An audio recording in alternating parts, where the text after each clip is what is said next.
Hola a todos, bienvenidos a un nuevo vídeo en mi canal de YouTube Antón GF. Soy Antón García Fernández y, como de costumbre, les hablo desde Jackson, en el estado de Tennessee, en los Estados Unidos de América. Y en esta ocasión vamos a grabar un vídeo que se encuadra dentro de la serie Una discoteca imprescindible, que es una serie en la que hablo acerca de músicos y de bandas que, en mi opinión, son imprescindibles y no deben faltar en ninguna discoteca y desde luego figuran en la mía. Y en esta ocasión voy a hablar de una banda que conocí a través de mi padre, como muchas otras. Es una banda de la que él tenía una antología que ahora figura también, un ejemplar de esa antología, en mi discoteca personal, y me refiero a esta banda que tengo aquí, y esta es precisamente la antología, que se llama The Blues Project. Y The Blues Project es una de las mejores bandas estadounidenses en directo de los años 60, en mi opinión, y sin ninguna duda, además, con una calidad musical inigualable y unas influencias muy variadas que incluyen blues, rhythm and blues, folk, rock, jazz, incluso psicodelia, bueno, un poco de todo, pero siempre con una calidad absolutamente excepcional. No tuvieron, eso sí, el éxito comercial que deberían, aunque en cierto momento el sello MGM de la Metro-Goldwyn-Mayer trató de venderlos como la respuesta americana a los Rolling Stones. Esto, desde luego, no duró mucho, pero sí hubo esa intención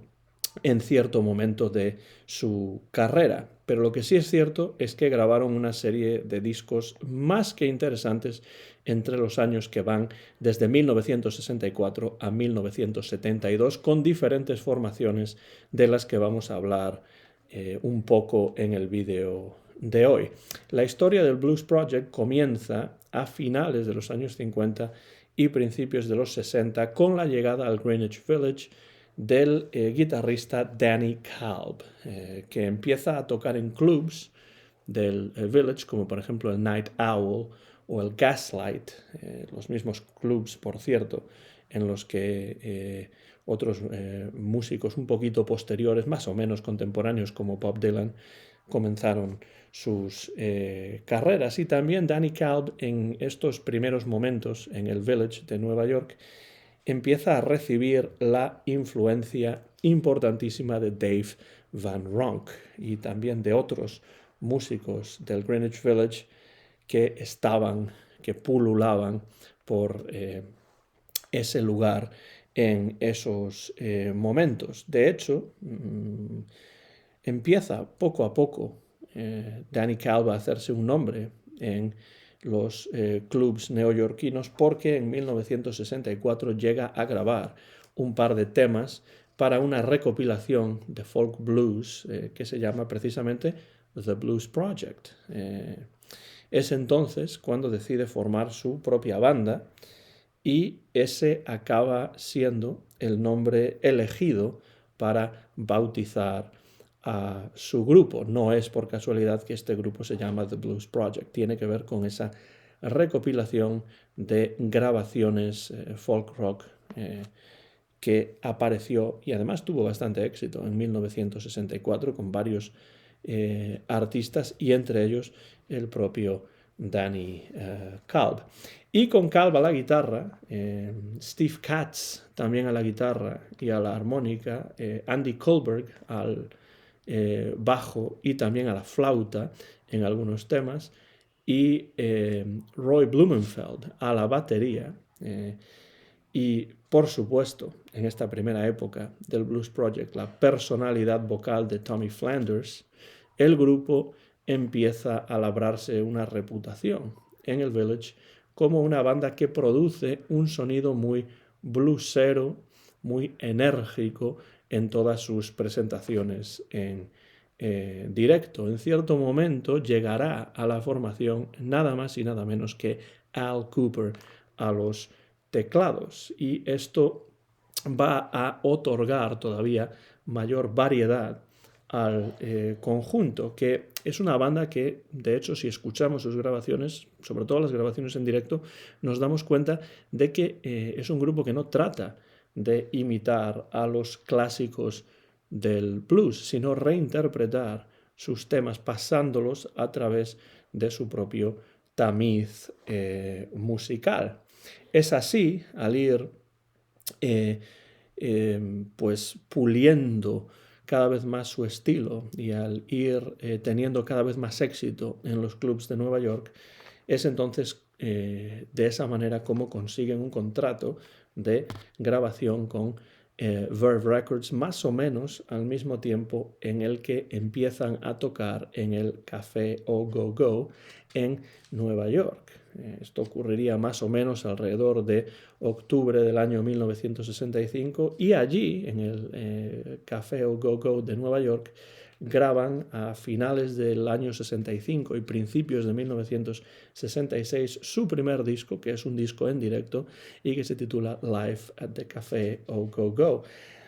Un título evidentemente no demasiado original, siendo un disco en directo en ese club, pero lo que sí es cierto es que este disco es un documento sonoro excelente del sonido de la banda en directo en estos primeros años. Tommy Flanders, el cantante, solamente canta en algunos de los temas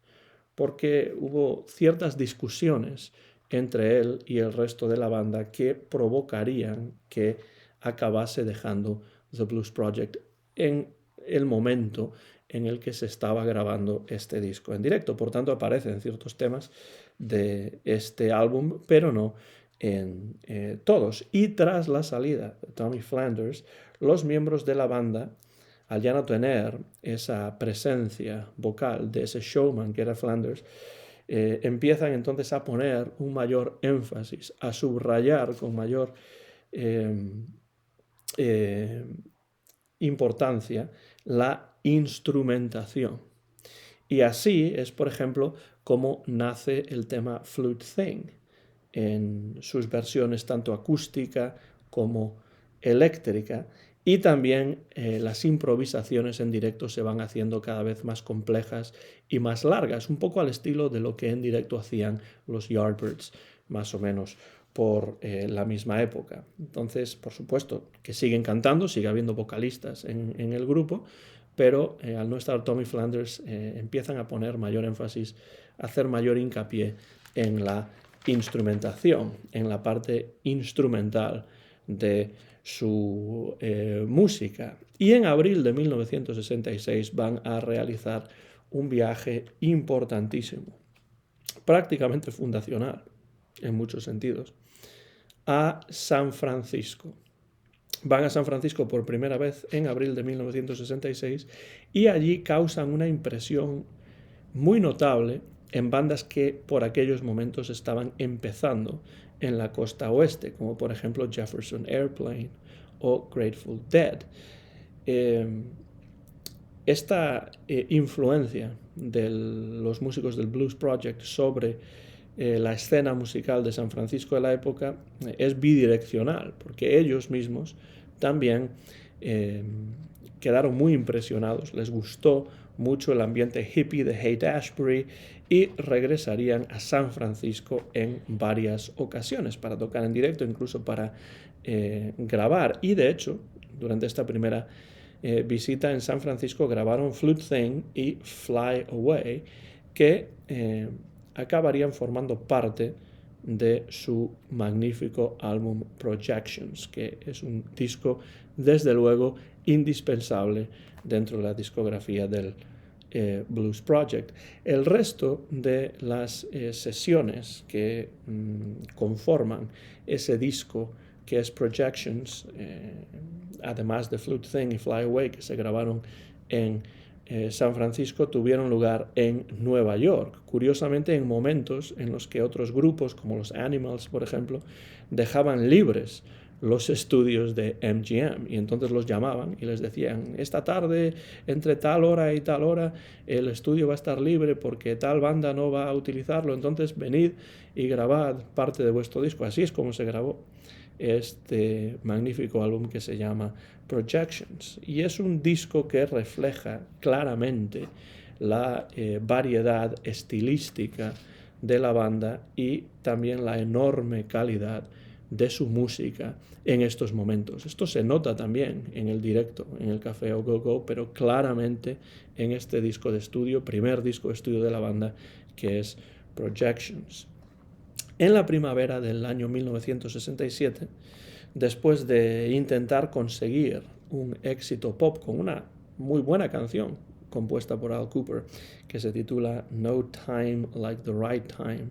no hay momento como el momento adecuado,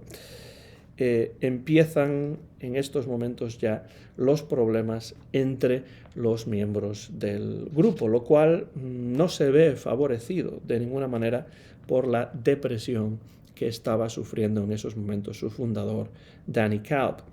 La situación va a acabar con la salida de Al Kooper de la banda, lo cual es un problema porque un músico como Al Kooper es muy difícil de sustituir. No se separa la banda en estos momentos, sino que tratan de sustituir a Al Kooper con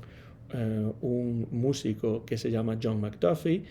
que reemplaza a Kooper a los teclados. Es un buen músico, sin ninguna duda, McDuffie, pero no posee esa versatilidad, no posee esa visión musical que sí sin duda tenía Al Kooper y que siempre queda claro en todo lo que hace Kooper, ya sea en sus colaboraciones con Bob Dylan, por ejemplo, en el Blonde on Blonde, ya sea en grupos posteriores de Kooper, ya sea en discos en solitario de Al Kooper, que suelen tener una calidad musical excepcional. Pero en estos momentos no estaba en la banda. McDuffie entra en el Blues Project y con él tocan en el Festival de Monterrey. Festival, por cierto, en el que también aparece Al Kooper, por supuesto con su propia banda, tocando en solitario acompañado de otros músicos. Y llega incluso el propio Al Kooper a tocar en su concierto o en su aparición en este festival ciertos temas que solían asociarse con el Blues Project, lo cual no ayudó demasiado porque Al Kooper tocó primero y después tocaría el Blues Project, y entonces eso todavía creó mayores animosidades entre los miembros del Blues Project y el propio Al Kooper. Y poco después de esta aparición en el Festival de Monterrey, de la cual generalmente no se habla mucho, cuando se habla del Festival de Monterrey,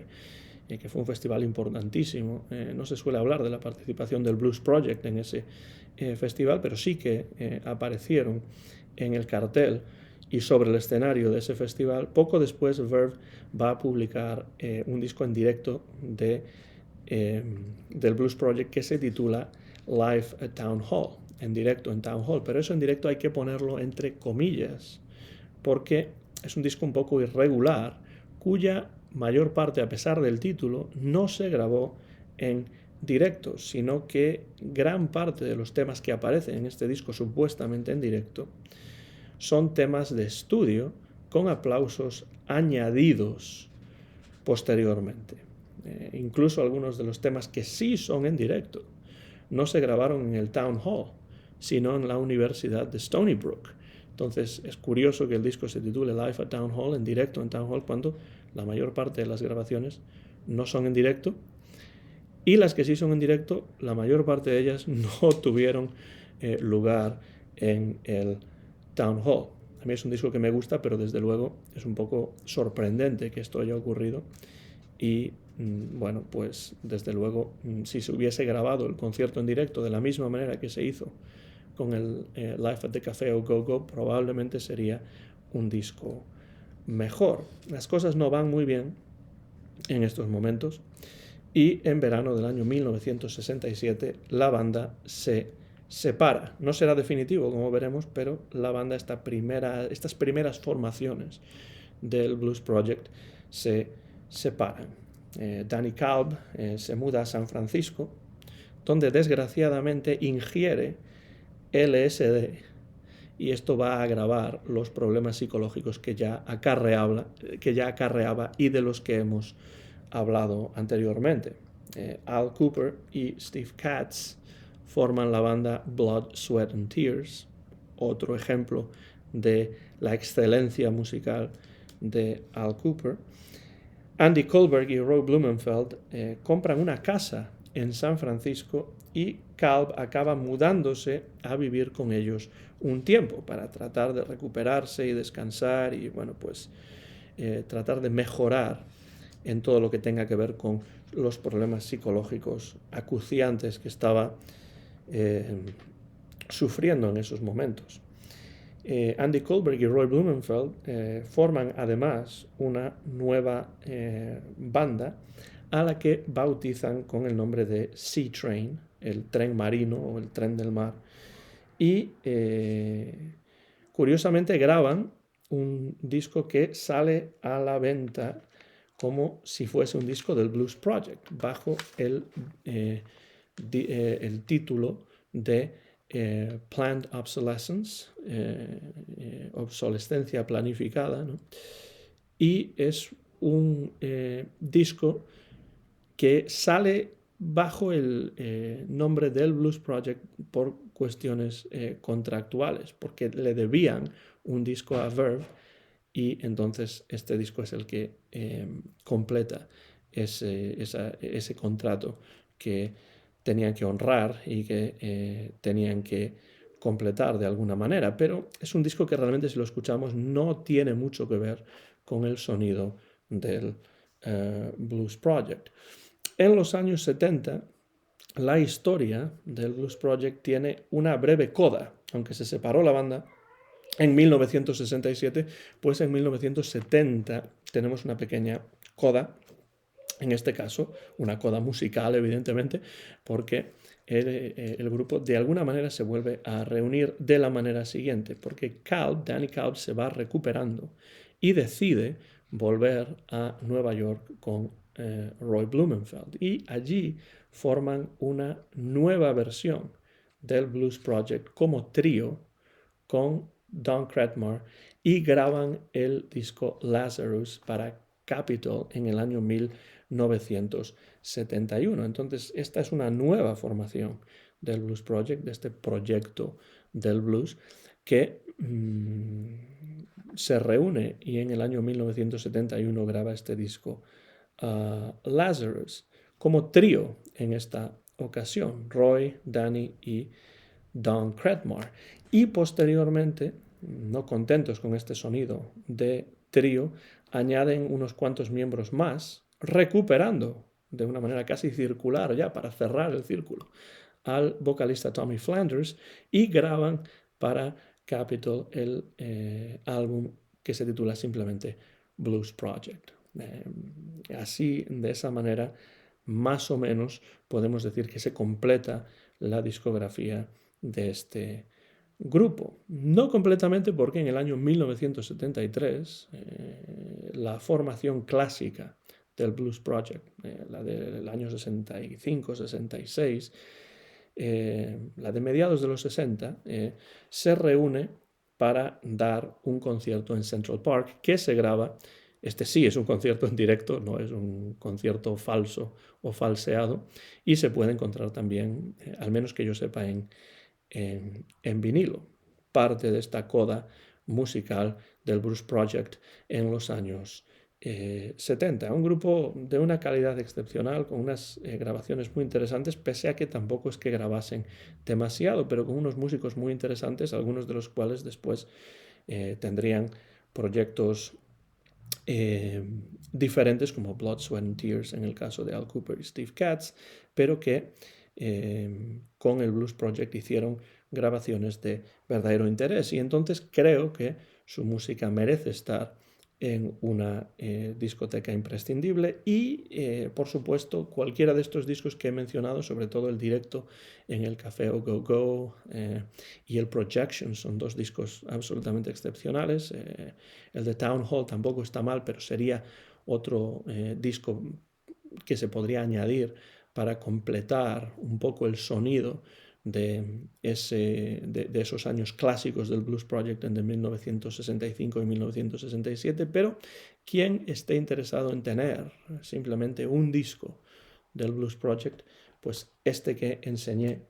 al principio, que voy a enseñar de nuevo, que aquí está, que se titula simplemente The Blues Project Anthology, creo que es un buen lugar para introducirse en la música de este grupo. ¿Por qué? Pues porque es una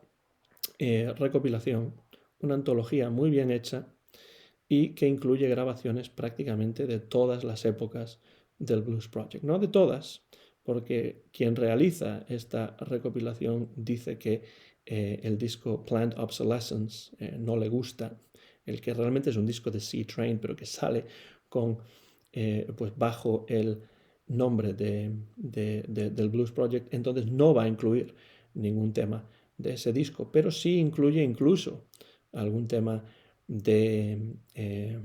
Danny Cowell cuando empezaba su carrera grabando o contribuyendo a esa recopilación de 1964 que se llama The Blues Project, de donde saca el nombre para el grupo, y después pues va recopilando varios temas de los diferentes discos con las diferentes formaciones del Blues Project para darnos una idea de lo que fue este grupo, del sonido de este grupo, y es un disco doble que incluye pues un panorama, una selección muy bien hecha de las grabaciones de esta banda que, como digo, a mí me parece imprescindible. Viene así con una pequeña cajita en la cual dentro pues tenemos el disco. Esta es la portada interior del disco, esta es la portada exterior del disco, y después, como vemos, pues nos encontramos con dos discos llenos de magníficas grabaciones que son realmente una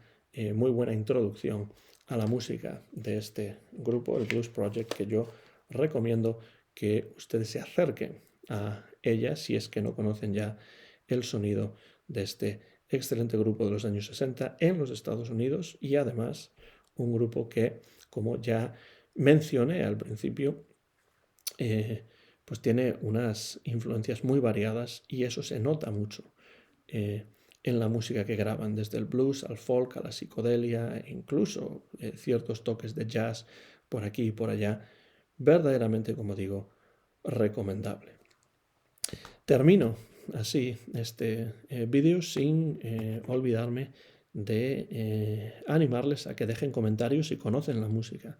del Blues Project, porque me gustaría saber qué es lo que les parece el sonido de esta banda. Y si no conocen al Blues Project, de nuevo, esta es una muy buena puerta de entrada a su música.